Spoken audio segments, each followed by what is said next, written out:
Oke, selamat datang di channel Investor Profit. Di video pertama ini saya akan membahas saham emas atau PT Pura Delta Lestari Tbk. Disclaimer dulu, video ini bukan untuk ucapan jual atau beli suatu saham. Oke, langsung untuk pembahasan. Yang pertama, profil perusahaan.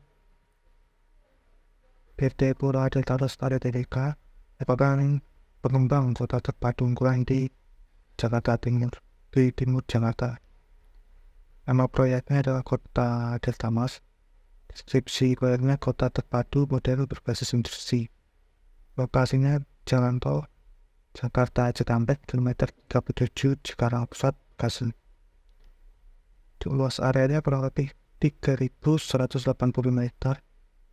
Dari sejak 1993 dan sudah IPO 2015 lalu. Untuk struktur kepemilikan saham 25% dimiliki oleh Sojit Corporation, yaitu perusahaan asal Jepang. 57,28% dimiliki oleh Sinar Mas Land, yaitu milik Geraha Sinar Mas, dan 17,72% dimiliki oleh Padif. Dimas juga memiliki anak usaha, yaitu PT Pembangunan Delta Mas, yang memiliki pemegang saham sebesar 99,9%, dan PT Panahum Delta Mas Indonesia, yang merupakan perusahaan ventura bersama dan memiliki 49%.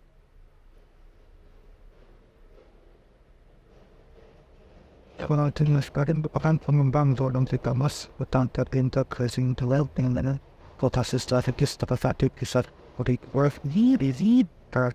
Kota Jakarta dengan Kota Cikampek, dengan akses langsung ke jalan tol yang menghubungkan Kota Jakarta dengan Jawa Barat, Jawa Tengah, Jawa Timur, serta akses ke proyek jalur kereta api cepat Indonesia yang pertama. Lahan Kota Delta Mas seluas sekitar 3.200 hektar dikembangkan menjadi lokasi yang mandiri, terdiri dari kawasan industri, komersial, dan kawasan hunian yang ramah lingkungan dengan infrastruktur dan fasilitas yang terbaik. Untuk kawasan industrinya menempati sekitar 2.150 hektar lahan atau kurang lebih 68% dari total area pengembangannya. Kota Delta Mas menghadirkan dua konsep pengembangan kawasan industri. Yang pertama, Greenland Batavia, area industri seluas 74 hektar untuk industri ringan dan telah habis terjual. Itu yang kawasan kedua, yaitu kawasan industri Greenland International Industrial Center, yang menempati lahan lebih dari 2.000 hektar dilengkapi dengan fasilitas dan infrastruktur kelas dunia. Jalan dengan pesatnya pengembangan bisnis digital di Indonesia, Kota Delta Mas membangun zona industri baru kawasan GIIC guna memenuhi meningkatnya permintaan dari sektor data center. Untuk membangun data center.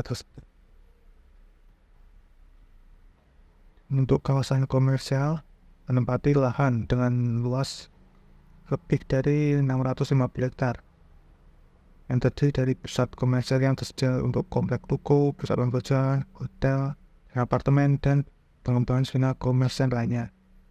Dan ada juga pusat pendidikan yang dialokasikan untuk lembaga pendidikan dan pembelajaran, dan kawasan komersial yang terletak di pusat pemerintahan Kabupaten Bekasi. Untuk kawasan huniannya ditunjukkan untuk kalangan menengah hingga menengah ke atas yang mencari rumah hunian lingkungan hijau dengan fasilitas kelas premium di timur Kota Jakarta. Untuk kawasan hunian ini lebih dari 350 hektar lahan dialokasikan untuk pengembangan kluster perumahan yang didukung dengan fasilitas olahraga, rekreasi, pelayanan keamanan, dan salah satu pengelolaan kawasan yang terbaik. Selain dari tiga tadi, ada Delta Lestari mengoperasikan 7 unit pabrik sewa di kawasan industri dan menyewakan gedung-gedung untuk aktivitas komersial dan fasilitas pendidikan sebagai sumber pendapatan peluang persoalan. Dan ada juga hotel atau apartemen yang sewa, hotel dengan 76 kamar dan lokasi yang strategis dekat pusat pemerintahan Kabupaten Bekasi dengan luas sekitar 1,1 hektar. 1,1 hektar. Selanjutnya untuk kinerja keuangan baru yang untuk kuartal 2 2023, jumlah aset personal meningkat 6% dari yang semula 6,6 triliun jadi 7 triliun. Dan kebanyakan disumbang di naik karena kan kas atau setara kasnya yang naik 82,78%, yang semula itu sekitar 763 miliar menjadi hampir 1,4 triliun. Kenaikan kas bisa dilihat di arus kas. Ya, ini kenaikan sih kas dan setara kas senilai 632 miliar dan semua rata-rata disumbang oleh aktivitas operasi.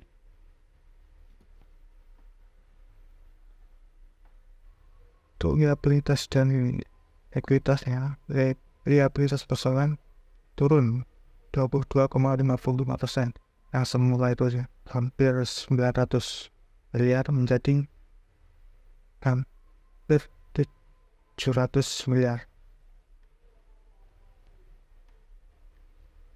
Dan untuk ekuitasnya naik 10%, yang semula 5,7 triliun menjadi 6,3 triliun. Untuk pendapatan perusahaan turun dari 1 triliun menjadi 968 miliar, turun 9,22%. Itu labanya juga turun 9,11%, yang semula 660 miliar menjadi 599 miliar.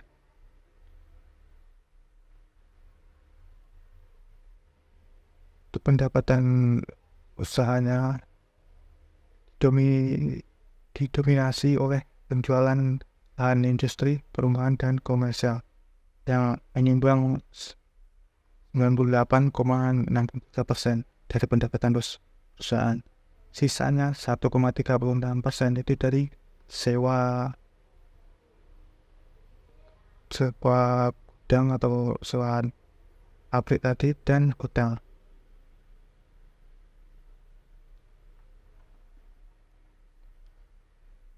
Itu dividen personal. Dimas rutin membagi dividen 2 kali setahun dan cuma di tahun 2018 yang membagikan 1 kali setahun dividen. Untuk dividen payout ratio di atas 80% dalam 3 tahun terakhir.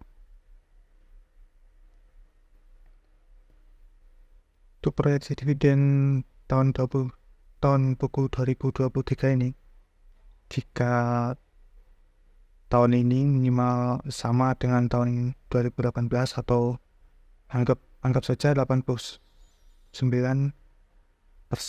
dan jika EPS-nya sama dengan proyeksi yang gambar di EPS yang ini 25, maka asumsi saya 25 kali 89%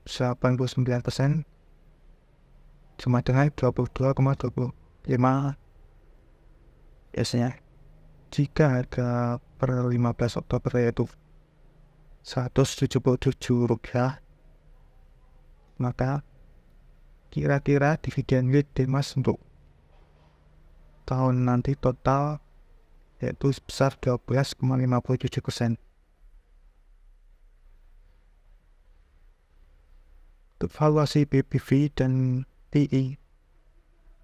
Yang pertama PBV, rata-rata 5 tahun terakhir itu 1,63% dan sekarang di book value 1,35